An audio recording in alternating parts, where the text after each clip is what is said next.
Hello, everyone. Again, this is Marlon Footracer from the Tribal Law and Policy Institute, and I wanted to go over some quick tips before we start. I know most of you have already attended past GoToWebinars, as I know you have already been familiar with the control panel on your right and how the audio is set, but here are a few reminders. So you will see that the control panel will appear on your user screen. All attendees will be muted during this presentation. Once you call into the meeting call time, please enter your PIN number. Use the question box on your panel to submit questions and responses. To minimize the control panel, use the orange arrow on the top left of the panel. And please see the handout section of the control panel for documents referenced in this webinar. Today's webinar, hosted by the Strengthening Tribal Response to Violence Against Native Women, is one part of our legal resources webinar series, Training Technical Assistance Opportunities. Please make time for our presenters, Lana Hunter, who I will turn the time over to now. Thank you, Marlon. This is Lana Hunter, and I want to welcome everyone to today's webinar focusing on legal resources as it pertains to strengthening tribal responses to violence against Native women. This is a Office on Violence Against Women federal program that we actually have a number of partners with, and one of our partners is going to be today's presenters. But we have a number of partners, including the Tribal Judicial Institute, the Alaska Native Women's Resource Center in Alaska. We also have the Alliance of Tribal Coalitions to End Violence, and we are hosting today at the Tribal Law and Policy Institute and are partnered with OVW and our partners will be on the call today. We also work with direct service providers, and these direct service providers will provide us information as to working in direct service either through shelter programs, providing overview and understanding of critical resources that center around victim safety. And these partners, our direct service providers, are the Great Seminole Nation of Oklahoma, the Amonic Women's Shelter, and the Native Alliance Against Violence, which is one of our 18 tribal coalitions throughout the United States. I want to also share that on our call today, we will be speaking directly to legal services. However, our initiative is focused in a number of areas of tribal training and technical assistance that includes a coordinated community response, as well as sexual assault response teams, tribal sexual assault response teams, and how to set those up within your communities, villages, tribal nations, to respond to violence against Native women. And that includes any policies, procedures, information sharing, confidentiality. So any of those areas around advocacy, that includes victim advocacy and understanding our role in terms of safety and providing accountability for offenders that pertain to domestic violence, sexual assault, stalking, and or teen dating violence. As you know, in Indian country today, many of our Native women face high numbers of domestic violence, sexual assaults, stalking, and even homicide. In some of our communities, reservations in the United States, including villages in Alaska, the murder rate of Native women is 10 times higher than the rest of the nation. And so this is looking at the safety and accountability is critical in responding to violence against Native women and also increasing the capacity for tribes. We also look at statistics such as stalking. Many of our tribal nations may not have codes that directly relate to stalking, but we estimate that about 25% of Alaska Native women, American Indian women have experienced stalking throughout their lifetimes. And we estimate that at least or over 50% of Native women have experienced physical and sexual violence by an intimate partner. So this is an issue that affects all of our families, our communities, our lives personally. Many of our advocates, attorneys, folks who we have partnered with, not only work on this issue in their own lives, but many are survivors themselves. And many of our folks also have experienced that within their families, or know family members directly that have experienced domestic sexual stalking and or have been victims of homicide, missing, murdered Indigenous women. So we take this issue very seriously in terms of understanding that we need to be good relatives and understand that safety is our primary concern, as well as holding offenders accountable. And this is a critical response, and many of our tribes may lack the funding to do so, to respond to this issue. And so for those tribes that qualify, we offer free training and technical assistance for tribes who do not currently receive Office on Violence Against Women funding. And if you have any questions, if your tribe qualifies for free training and technical assistance, you can contact us, and our contact information will be included at the end of this webinar.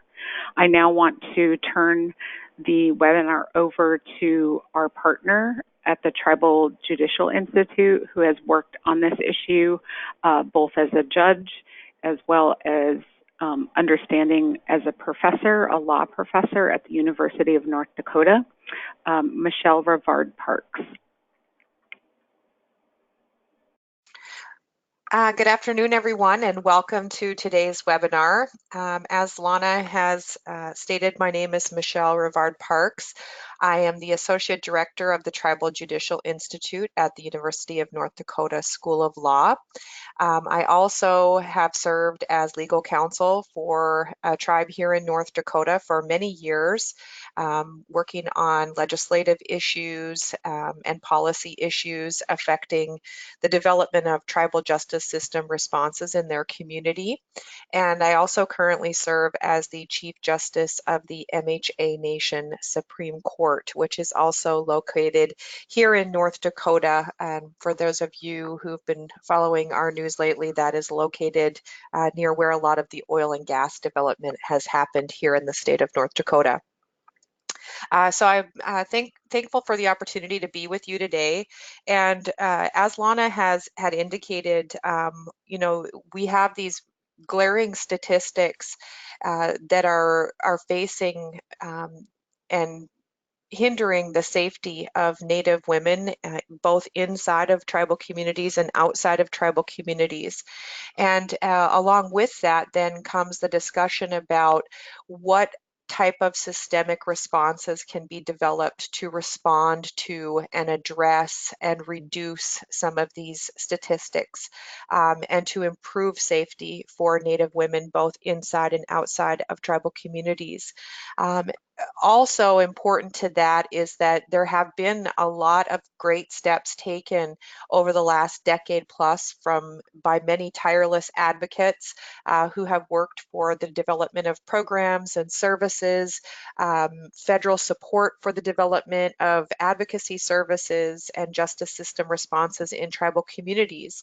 But despite that fact, we still have a number of tribal communities that have yet to receive or are not currently receiving those types of dollars to build some of their capacity to be able to develop tribal justice system responses to domestic violence, sexual assault, stalking, and dating violence within their communities. So a part of our project here today is to take what we've learned as training and technical assistance providers and to do our best to share that with those tribal communities that are not receiving OVW funding or who have been historically underfunded. For today's webinar, we're focusing on that tribal justice system development piece. And so for today, we're going to have a general introduction to the what we see as tribal justice system responses generally.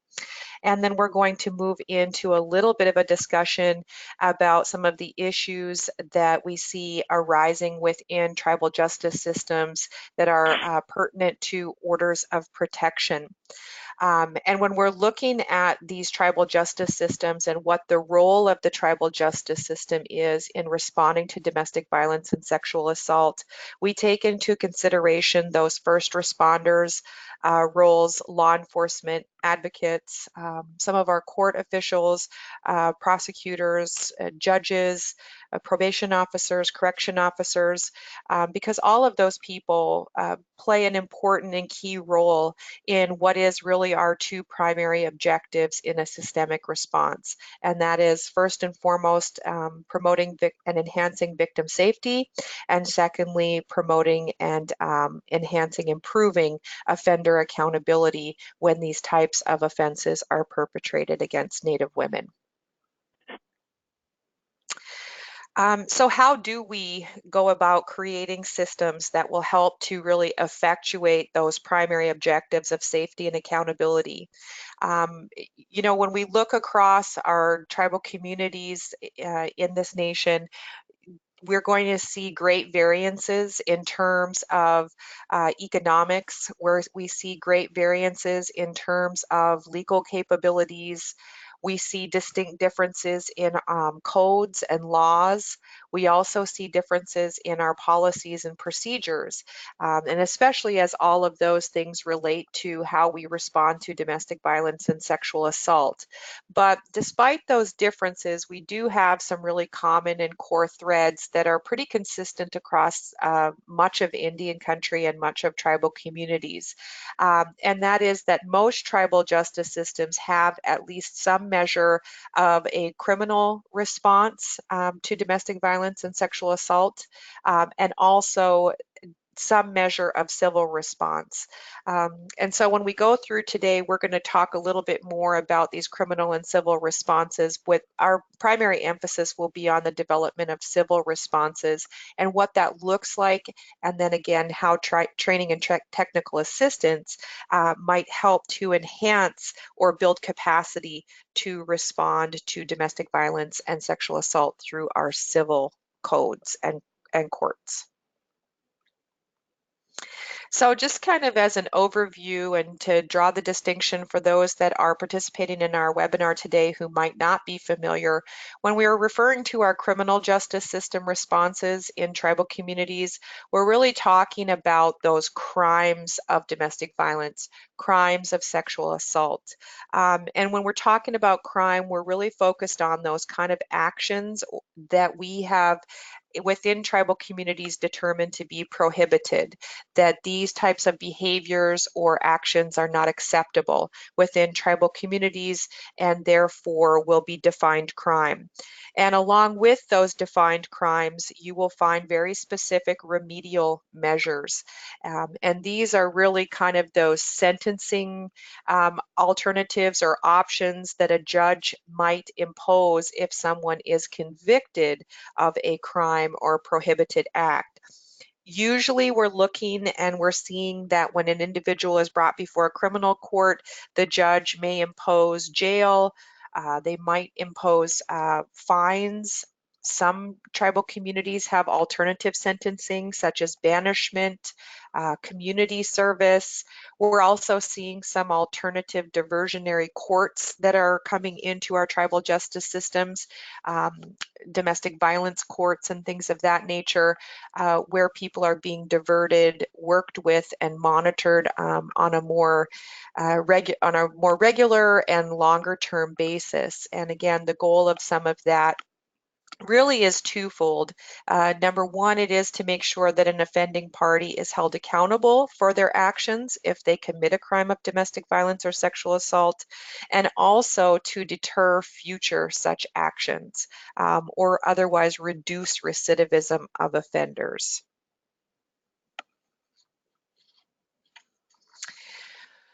Beyond the criminal responses within many tribal justice systems, we also oftentimes will see civil responses to domestic violence and sexual assault.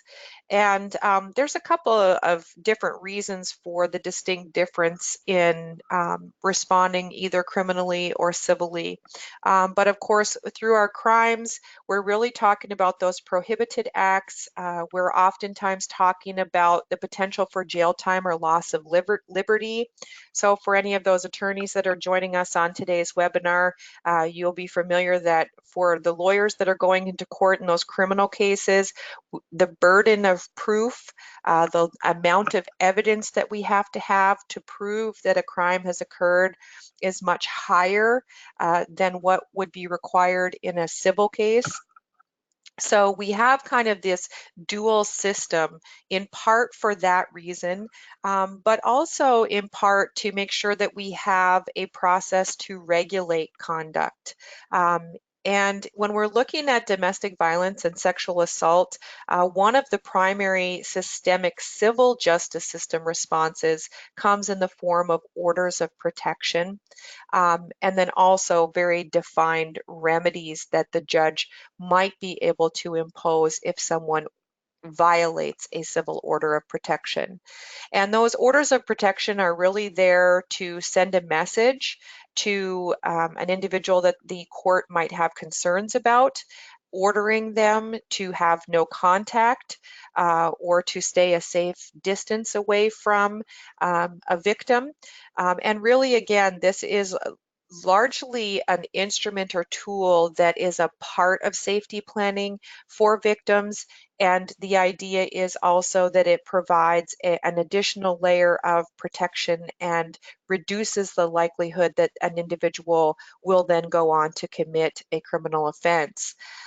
Remedies that we see if someone refuses to obey that order of the court, that order of protection, can come in various forms. Some of the common remedies that a judge might impose if someone violates might be a civil contempt. We might also have an actual filing of a criminal case if an order of protection is violated. But again, that may depend upon how much evidence we have that a violation has occurred, and whether or not your codes and such support such a complaint. Exclusion and banishment is another option that many tribes have included if there's a violation of an order of protection and it's proven to the requisite level before the tribal judge. In many tribal jurisdictions, exclusion or banishment is something that can be imposed upon an individual. And then there are really just a number of really broad other civil remedies, and those are going to vary from tribal code to tribal code.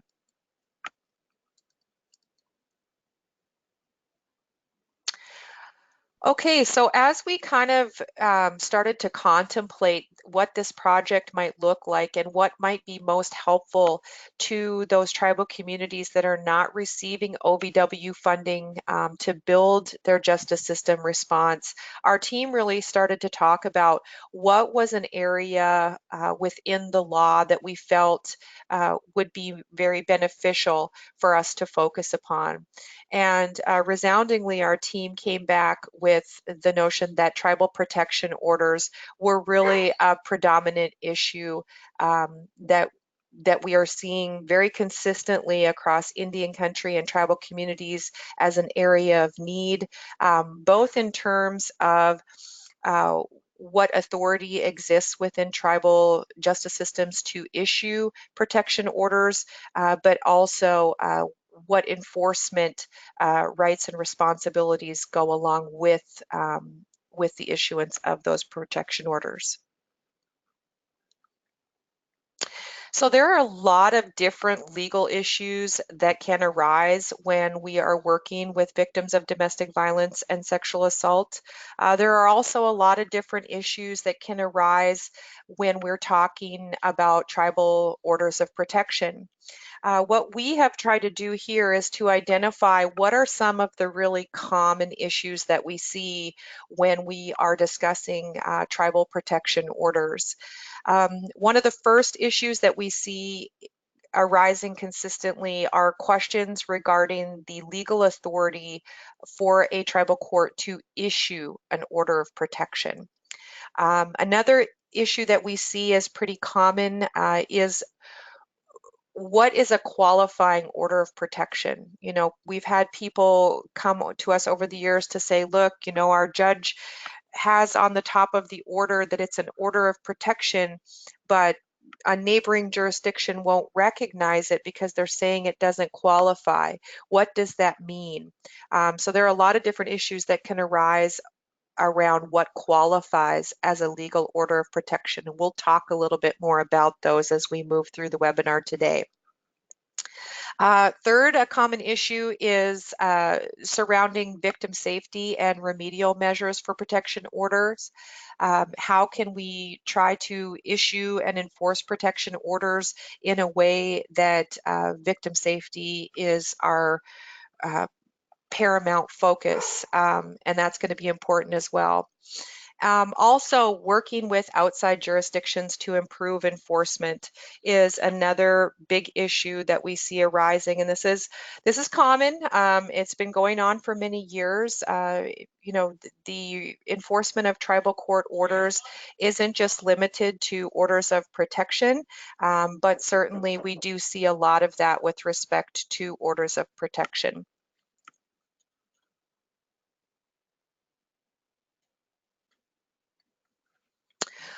Okay, so when we start to talk about the legal authority to issue orders of protection, jurisdiction is really can become a complex point of discussion.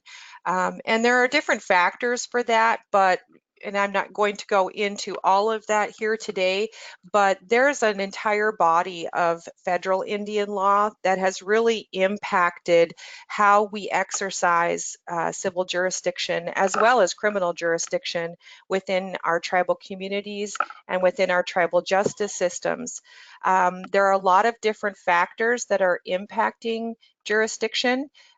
Some of those factors might include the nature of the issue before the court.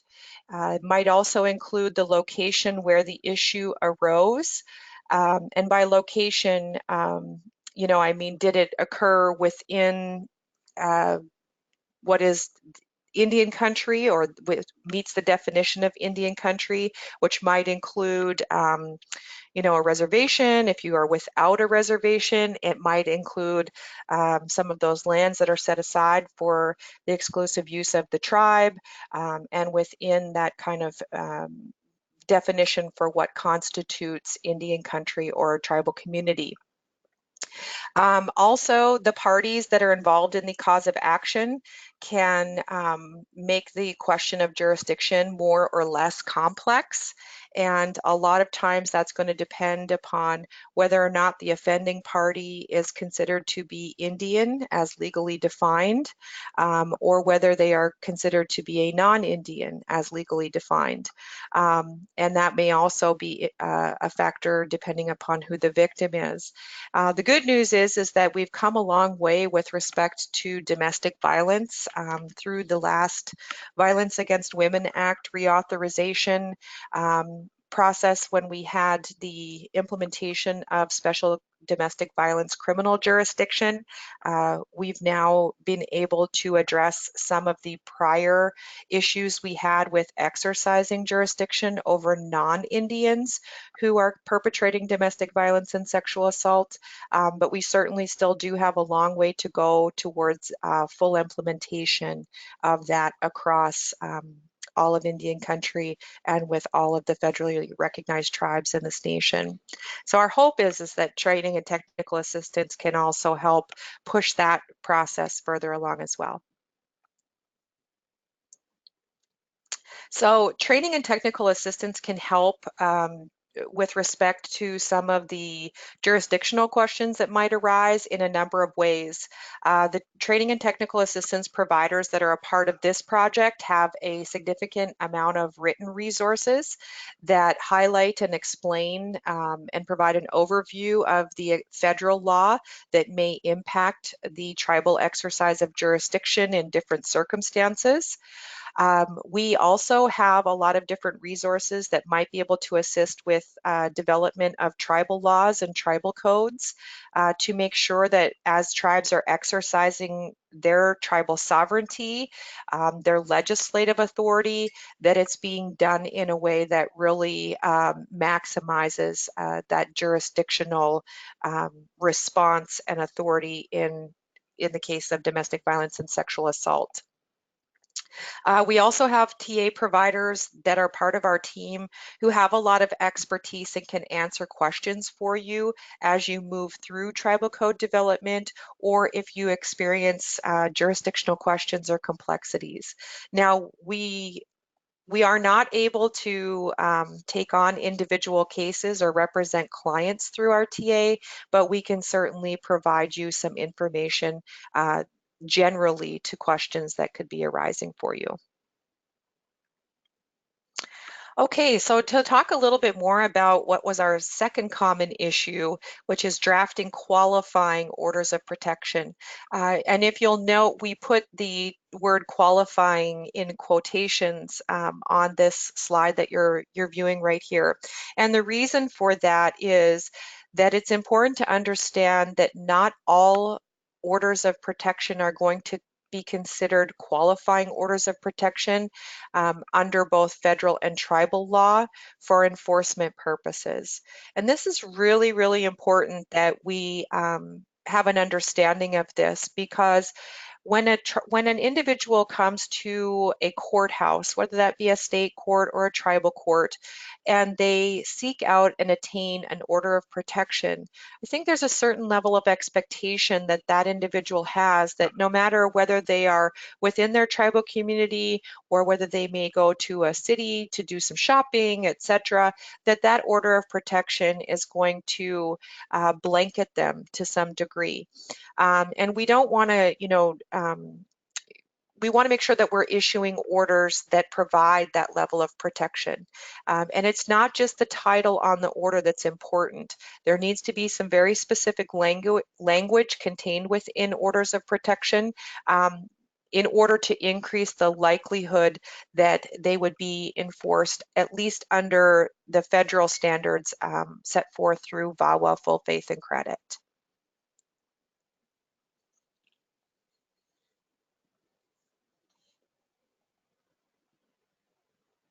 So with respect to training and technical assistance, there's a number of different things that we might be able to offer to help in this regard, in terms of gaining a better understanding of what constitutes a qualifying order of protection and some of those enforcement issues that might coincide those qualifying orders of protection.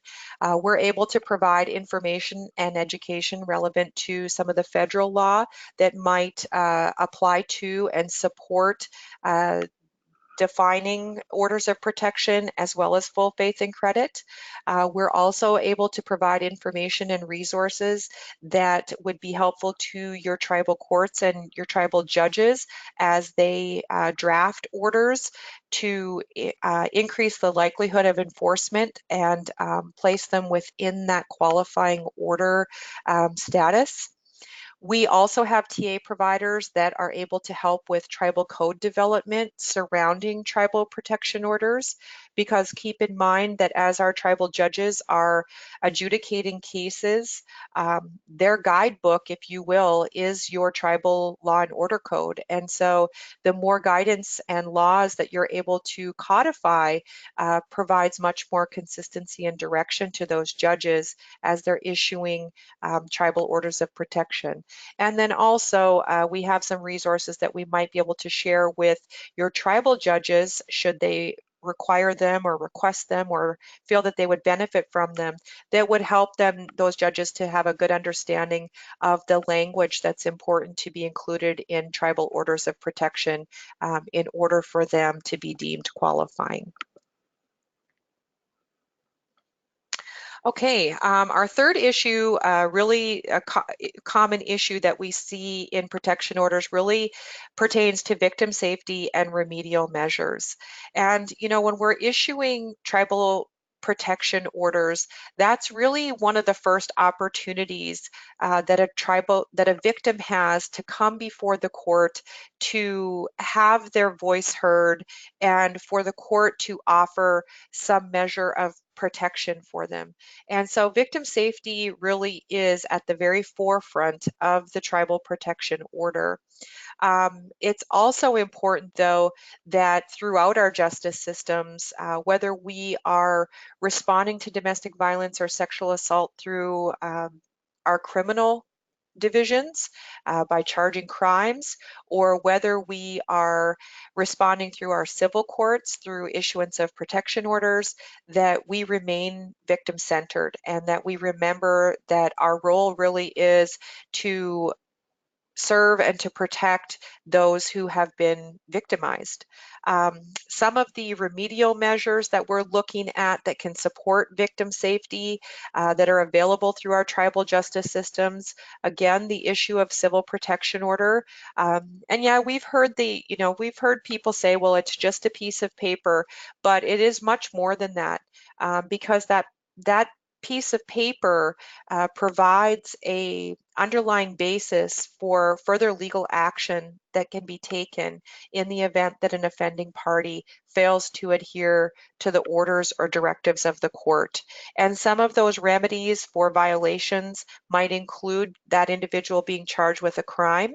They might also include that individual being having civil remedies imposed upon them, whether those be some measure of civil penalty, monetary, or otherwise. But again, with victim safety and remedial measures relevant to protection orders, there's also an opportunity for training and technical assistance to help. And so some of the ways that training and technical assistance might help for your tribal community or your tribal justice system professionals to gain a better understanding of these victim safety measures or victim centeredness and how that can be incorporated into your tribal justice system might be by providing victims' rights legislation. And we're able to provide some examples of victims' rights legislation. This really is an opportunity for victims to have a voice in the process, in that justice system process that really is there to serve and protect them. We might also provide some different resources that will help to identify or develop some of the different criminal procedures and remedies that a tribe could consider legislating or codifying that would be helpful in adjudicating incidents where we have violations of orders of protection. We might also offer some resources to help identify civil process and remedial measures for orders of protection. And we also have within our team, again, TA providers and team members who can assist with really taking a look at your tribal codes and developing remedial measures that might be something that could work and be specifically tailored to your community. Okay, and so our last really big issue when we're looking at orders of protection arises typically when we have that multi-jurisdiction collaboration piece, where we're working with outside jurisdictions. It's difficult enough for us to develop tribal justice system responses and to get our various stakeholders working together in a really consistent manner in domestic violence and sexual assault cases. But it becomes a little bit more complicated when we start to move across jurisdictional lines and we start to see individuals engaging with or experiencing issues for enforcement of their protection orders within the state. I gave an earlier example of an individual coming to a tribal court and maybe going outside of their tribal community to do some shopping. And then let's say that a violation of the protection order occurs at a grocery store. And that individual calls law enforcement and the city police officers come to the scene and they're handed a copy of the tribal order of protection. a lot of times those officers will question, can they enforce that then and there? And, you know, the answer to that may vary a little bit, but having a better understanding of full faith and credit and when it applies is really instrumental to increasing the likelihood that in that scenario that that order would be fully enforced. Also understanding that there are some legal and statutory enforcement options is important. Making sure that the tribal code is developed in such a way also that it supports enforcement perhaps the other way. So if we flip that scenario, and let's say that we have an individual tribal member who is in a neighboring city going to school, and they go into the state court and they receive an order of protection. And then let's say that they are at a family member's over the holidays, and they are visiting and an order is violated within the tribal community. Does your tribal code have what it needs in it to support your tribal law enforcement responding to and enforcing that order? That's equally important. And then also another thing is what are some of the different approaches to collaboration? You know, we'll talk about words like collaboration, and in some jurisdictions that's easier said than done. We see parts of the country where we have really outstanding state and tribal relationships that have been built over time. And collaboration really is at the heart of that. And it's something that is important to both the state stakeholders and the tribal stakeholders. But the reality is, unfortunately, we have other parts of the country where state and tribal relationships are strained. And oftentimes when those relationships are strained, that can create safety issues for victims. And so what are some of the different approaches that might be taken to improve some of those state tribal relationships so that we can better and more consistently protect victims? So training and technical assistance can help in a number of ways. And again, getting back to that full faith and credit and gaining a better understanding and more information on what that means for enforcement of orders is very important to the various people that might be working with and serving victims of domestic violence and sexual assault. Also providing resources and information relevant to enforcement options if a violation of a protection order occurs. And then also looking at how do we work across those state and tribal lines is important. And I know at the Tribal Judicial Institute, as well as the Tribal Law and Policy Institute, our teams have a wealth of experience in working to kind of bridge some of those gaps that have previously existed for tribal courts and tribal law enforcement. And it would seem that that would be a very beneficial resource also to bridging some of the gaps that might exist that are impacting the enforcement of orders of protection across tribal and state boundaries.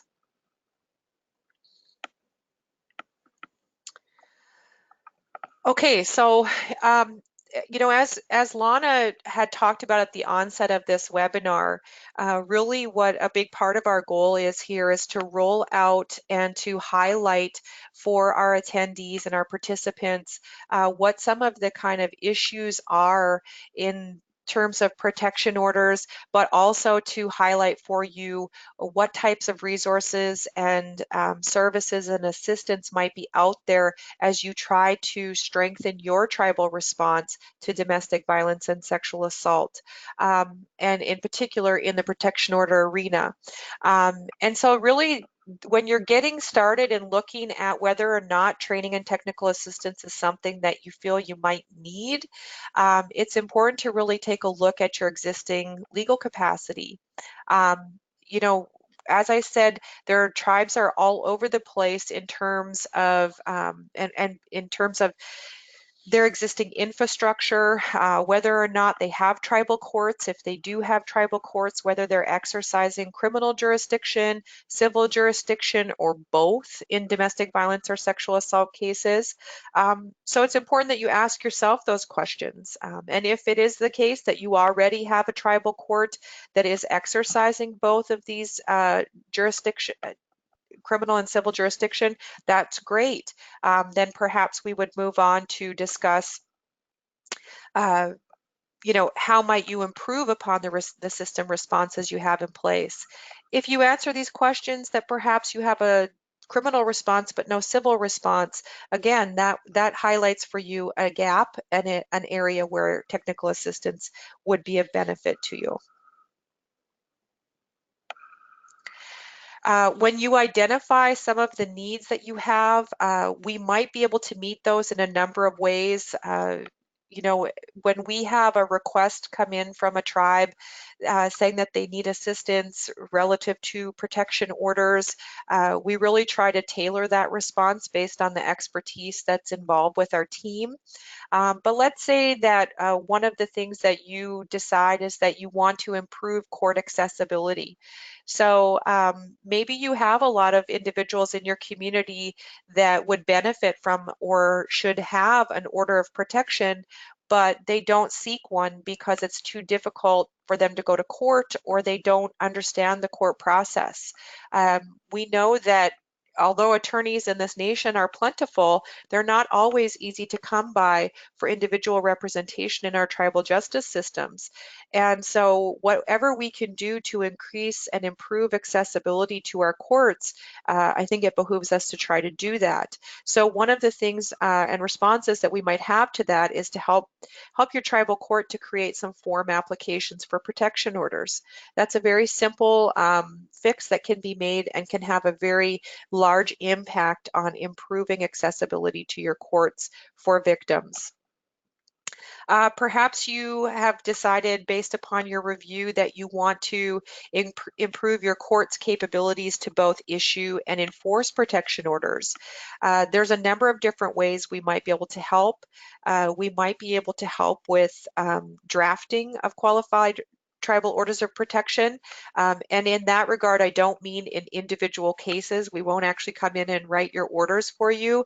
But what we might be able to do is to provide and share some best practices with your justices so that you can implement some policies, procedures, laws that would support the issuance of protection orders that have that language in them that's needed. We might also be able to provide assistance with legal and policy review. And by legal review, we're talking about code review. In fact, one of the tribes that we've recently had some communication with has forwarded over to us a copy of some of the various provisions of their criminal and civil laws that is relevant to orders of protection. And our TA team is going to review those and then get back to them with some suggested amendments to those. And the benefit is from there that you have at least a fresh set of eyes looking at your codes. It gives you a starting point so you can sit down with your own legal counsel or your legal team or with your stakeholders to adapt and amend your laws and policies in a way that's going to meet your community's needs. So TNTA can help in a number of different ways. Developing forms is one way, assessing your code development needs is another, helping to identify protocols, procedures that might improve or enhance the enforcement of protection orders is yet another example of how training and technical assistance can help you as you're building capacity. So we're really encouraging people that if any of what I've talked about today sounds like familiar in terms of some of the issues that you're experiencing within your community, if you feel that there's a need to enhance or improve, or maybe develop from scratch some of the laws and policies and forms that are necessary to facilitate the issuance and enforcement of orders of protection, that's really a part of what our team is here to help you with.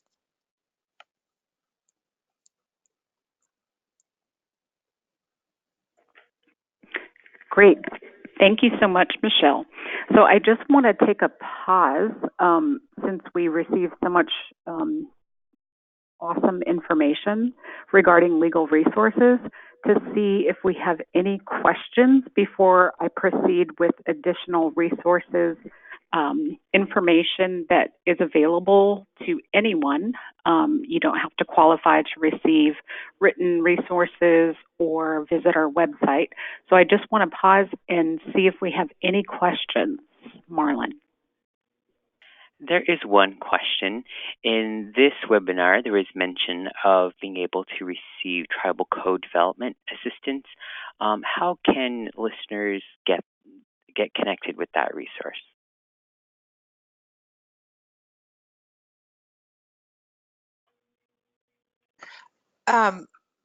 Okay, I'll give a quick answer to that, and then I'll also, Lana, if you have anything that you'd like to add. Lana's going to go through in these remaining portions of the webinar the process for requesting technical assistance. And the requests for technical assistance would be submitted to the Tribal Law and Policy Institute. And once the Tribal Law and Policy Institute receives a request for technical assistance, they will work with the other project partners to reach out to you to gather a little bit more information about what your needs are and to get the process started. I did want to clarify one thing though.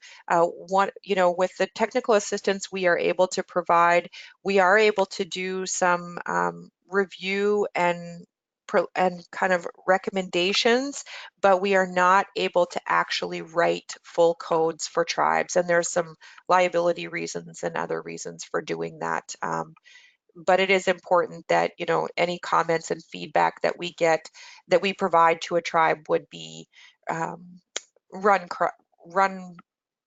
past legislative and legal counsel for your tribe too. Great. Thank you, Michelle.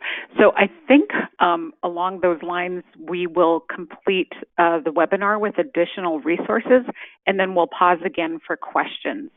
So additional resources that we have available for tribes, advocates, law enforcement, tribal court personnel, even community members include our website, which you can see on the screen now, and that is at www.tribalresponse.org. So we have a number of resources, written materials for tribal protection orders, pertaining to victim safety planning, information that pertains to victim advocacy, safe resources to design and implement community education and awareness on these issues, and resources as they pertain to developing and sustaining shelter and safe housing on your tribal community or in your tribal reservation. So if you visit the website, we have additional information pertaining to all of those areas. In addition, we also have a legal response or legal resource area. Next slide. Before we proceed, there is one final question. Is there a fee for technical assistance? So we're going to answer those questions as we go through the remainder of the slides. So hopefully we'll be able to answer that question, and then we'll pause again for just any follow-up questions. But next slide. So as it pertains to legal response or legal resources, if you visit our website, we have, as you can see on the screen, tribal protection orders, discipline-specific resources. So these are pertaining to law enforcement, enforcement of tribal protection orders. There's also advocate or legal advocacy for advocates. We also have tribal legal code resources. So those are written materials by the Tribal Law and Policy Institute, looking at various codes pertaining to sexual assault, domestic violence, stalking. We even have resources pertaining to sex trafficking, although this specific grant does not cover sex trafficking. We do have additional resources for you there.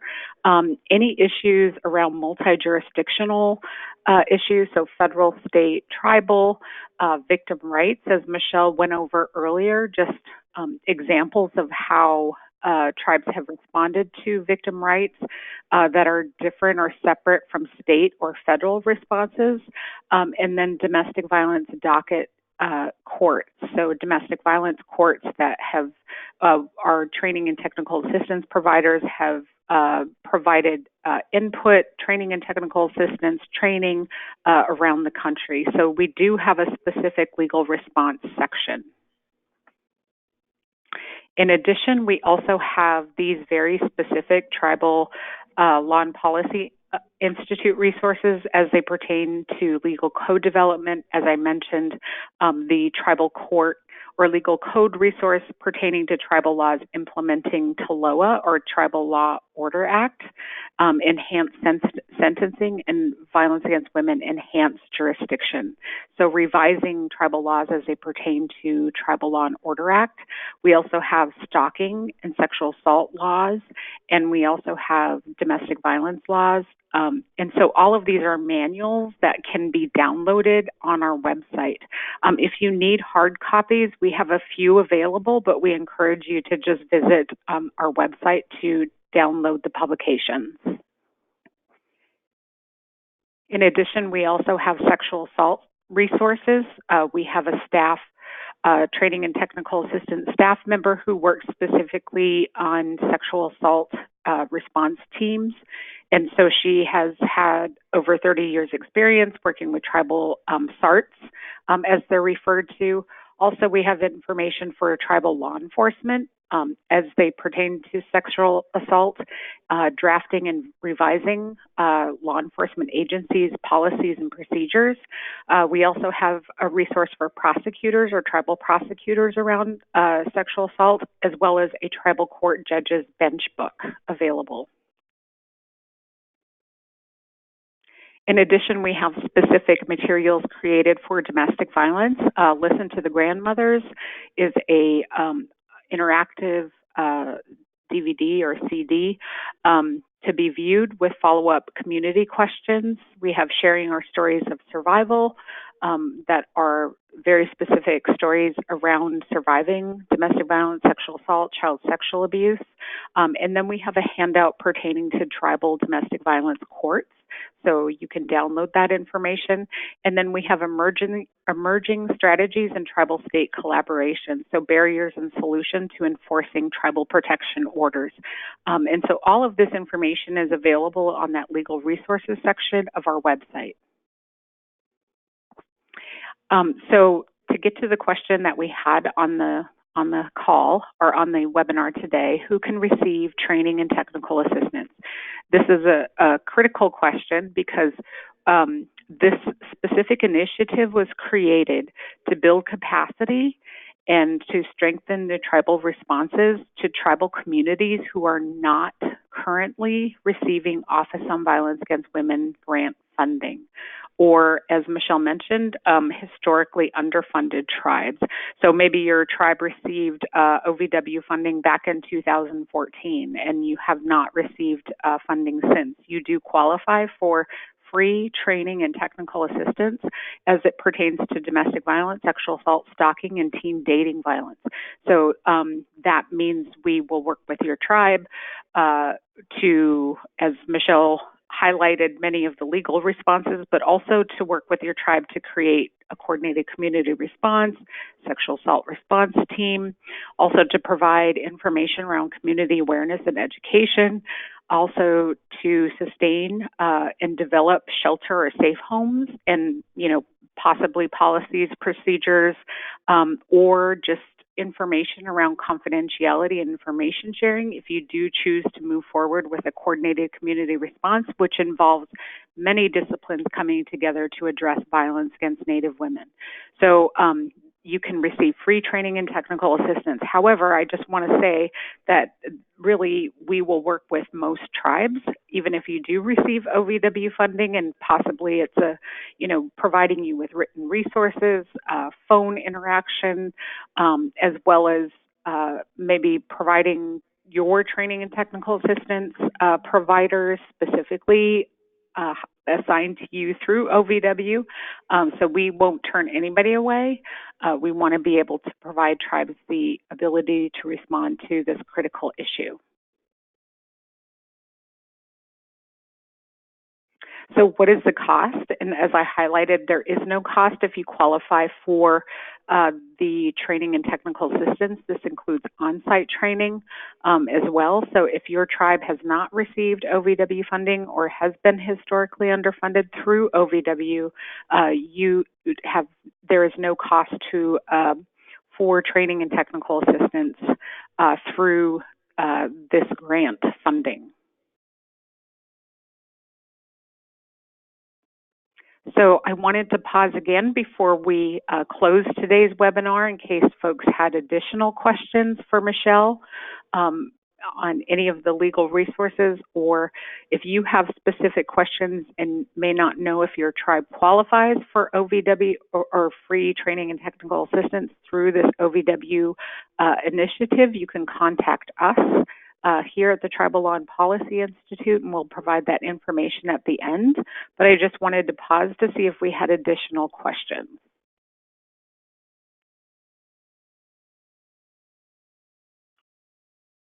There are currently no questions. Thank you so much. So if on our next slide, we have information to get in contact with us.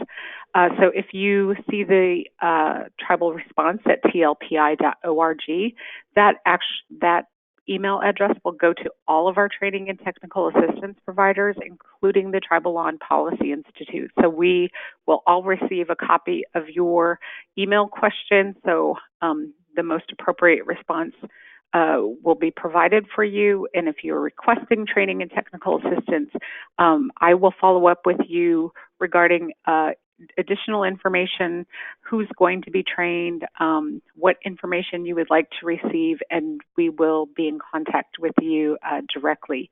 You can also call us or contact us, and myself or Bonnie Claremont here in our Minnesota Tribal Law and Policy office, 651-644-1145.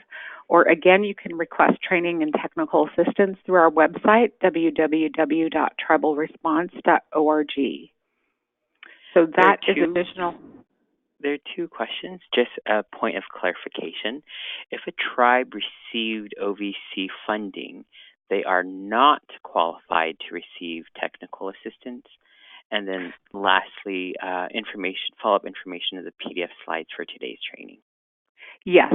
So the OVC funding has no bearing on this specific OVW initiative. So if your tribe has or has not received OVC funding, that has no specific bearing. We are only looking at OVW funding and whether your tribe has received that this year or maybe it's been a period of time. If you do not receive currently OVW funding, you are more than likely qualified to receive free training and technical assistance through our initiative. And as it pertains to the last question, a PDF as well as a recording of today's webinar will be sent to your email address that you registered with today. So if you have any additional follow-up, any additional questions, you'll have our information included in that email that you received today. In addition, I also want to point out that if you have not downloaded the 3 handouts that we have on today's webinar, we have the legal series flyer, which highlights our 2 additional legal series webinars coming up for September that specifically pertain to tribal protection orders. And then in October, we have the tribal court docket. So that will be specific information about tribal court, domestic violence courts.